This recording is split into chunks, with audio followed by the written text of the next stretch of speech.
Greetings internet, it's Monica, and today I am here to do a video that I'm really excited about because today I am going to be talking about some of my favorite women in fiction. These are the women who empower me, who inspire me, who bring magic into my life. Basically, they are my bookish fairy godmothers, and this video is inspired by So This Is Love, which is a new release from Disney Books, and I'm super excited to be partnering with them for this video. This novel by Elizabeth Lim is the 9th book in the Twisted Tales series, and in this series, authors take classic Disney fairy tales and give them a little twist. They basically ask, what if X, and then sort of go from there. And this story takes the classic Cinderella tale and asks, what if Cinderella hadn't tried on the glass slipper? What if the prince didn't succeed in finding her at the end of the story? And that is so fascinating to me because I love Cinderella stories and retellings. I just find them really interesting and fun. Two, I love the idea of taking such a pivotal thing, like such a pivotal moment, that moment when the prince puts the glass slipper on Cinderella, and kind of asking, like, what if that just didn't happen? Like, what would she do after that? So in this novel, Cinderella just kind of takes it upon herself to leave her stepmother's house. She's sick of living in this place where she's treated so cruelly all the time, and she goes and ends up working in the palace and actually for the prince's sister, and ends up getting involved in court intrigue from there.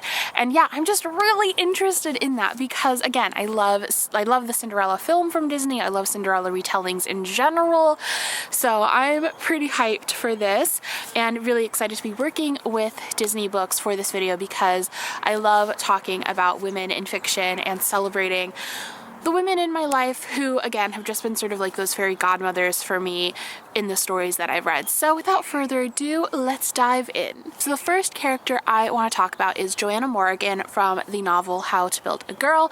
This is actually part of a series, and the second book is out, and I still need to continue and read that one. But I loved this first book in the series. It's about this girl, Joanna Morgan, who she's like an early teen at the beginning of the book, and then it follows her all the way to her late teens, and she ends up getting involved in the music industry by being a journalist.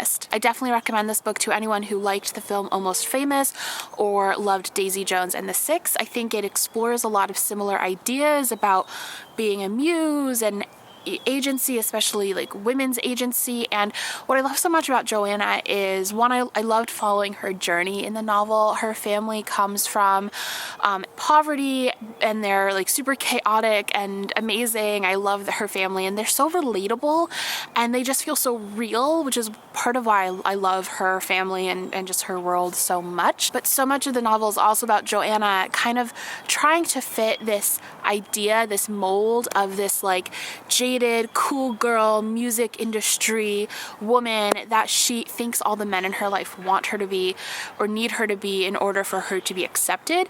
And it's about her trying to be that and what happens because of that. And it's really a story all about personal agency and being true to yourself and what you want, and actually thinking about, like, what do I want, and going after that. I also really love Joanna in this book because Joanna is such a chaotic mess. Like, we're very different, but I love that she is just kind of a disaster throughout the book. She makes horrible choices, but the book doesn't shy away from any of that, and it really kind of celebrates that. It celebrates the fact that growing up is messy and you're allowed and supposed to make mistakes. And I just loved her character for that reason, and she was really important to me for that reason. The next character I want to talk about is Miriam from Spinning Silver. I love Spinning Silver. It's one of my favorite books of all time. I recommend this one to people who maybe enjoyed The Starless Sea, or really either of Erin Morgenstern's books. It has that similar sort of very atmospheric, softer fantasy vibe where it's sort of just this whimsical world that you're being dropped into. This one takes place in a Russian-inspired kind of world. It's historical, and it is billed as a Rumpelstiltskin retelling. Now, I will say that yes, the book has elements of that, but it's also so much more than that. But I don't want to talk to that too much because I think what's so amazing about this book is kind of just diving into it, not knowing a lot, and getting to just experience it as it unfolds. I love Miriam. She is basically the Rumpelstiltskin part of the book. She comes from a poor family. Her father is a moneylender, but he's really bad at his job. He doesn't actually collect on the money that he lends. And she one day just like is sick of it. She's tired of living in poverty and seeing her father not do his job. And so she takes it upon herself to go out and do the work. And she ends up getting this reputation for turning silver into gold, not magically, but because of her money lending prowess. I love Miriam because she is such a take charge girl. You know, I loved that she didn't wait for anybody to rescue her. She didn't wait for anybody to fix her situation. She just like got out there and like was like, okay, I'm gonna do what I have to do to survive and to make my family survive. But I also love the journey that she goes on, because I definitely think, you know, when you start reading it, she goes down maybe a slightly darker path at first, and I love the lessons that she learns sort of through that. Another character that I love is Alex Stern, and I refer to Alex Stern pretty often as like my knight in shining armor.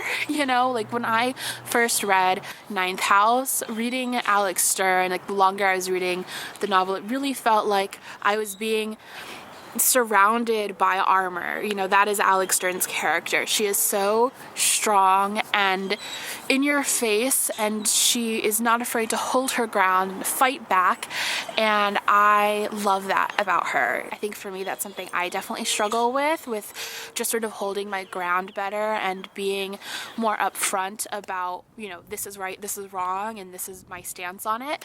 And I loved Alex's character because she made me feel braver as I read her story, and I just thought there was someone behind me, but it was a leaf.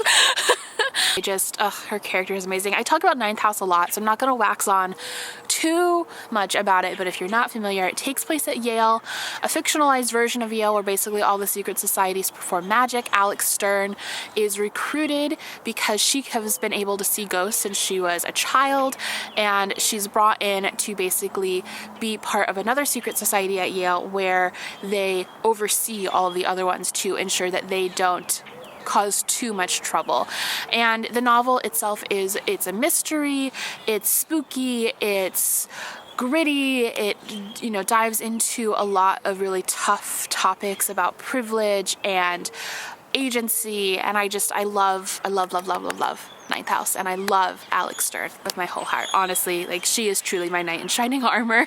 Another character I adore is Margaret Cavendish. Now, she is also a real person, so I feel a little bit weird saying character, but the novel that I'm talking about is Margaret the First, and it's basically a fictionalized biography of Margaret Cavendish. If you're not familiar, Margaret Cavendish was this very prolific writer and thinker of her time. I think she was around in the 1700s in France, but she kind of got lost to history because, you know, so much of our history and what we consider like classic authors and important writers is focused on men, and because of that, you know, she definitely got lost in the shuffle. And there are so many instances of that happening to so many women and people of color and queer people over history where their work was just not considered as valuable, and so it was lost and forgotten. And for me, Margaret Cavendish, I loved her because I kind of describe her as like the Luna Lovegood of the literary world in some ways. She was very out there, she had very outlandish ideas, but she was unafraid to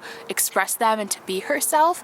And I feel like we don't often get to see that in historical figures, in historical women especially. And so yeah, I just loved reading this. It's such a short book, Margaret the First, and I highly recommend it because it is just like so fascinating to read about this woman who, you know, sort of shunned a lot of society's expectations and wasn't afraid to have her own voice.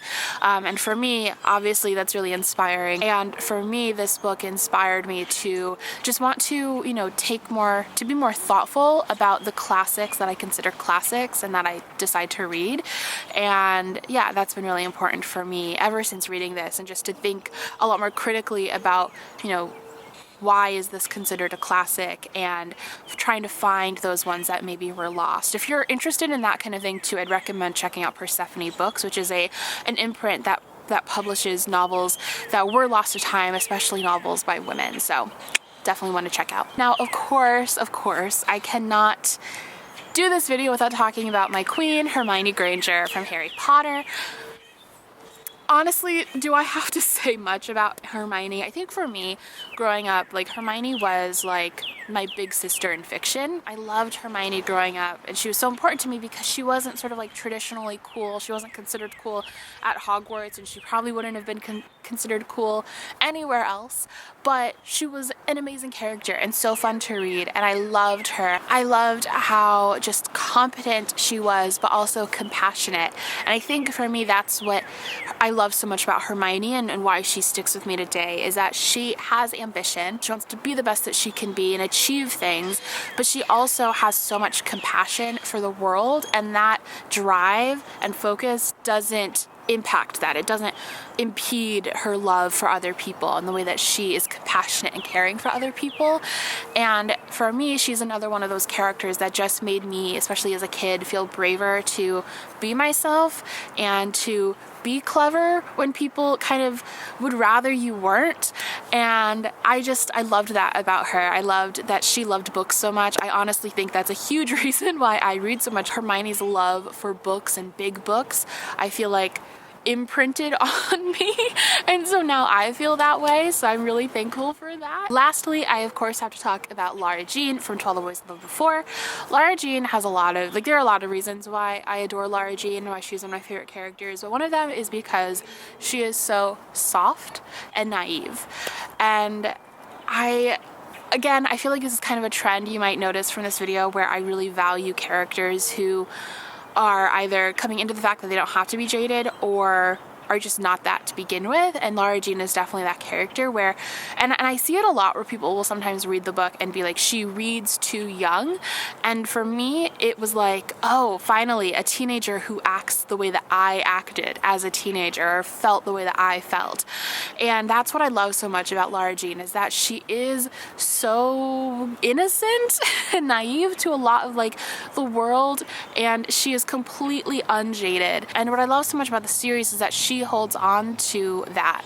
You know, she's dealt with grief and with sucky situations in her life, and she's come out of it still very hopeful and earnest.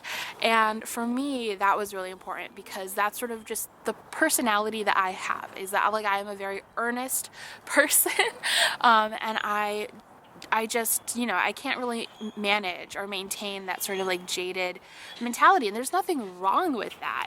Everybody's personality and approach to life and the world is different, but I feel like there is this perception that as you grow up, as you get older, you're supposed to become more hardened, and I love Lara Jean's character because that doesn't happen, and that I think is really important and was really important for me reading her story. So yeah, adore her.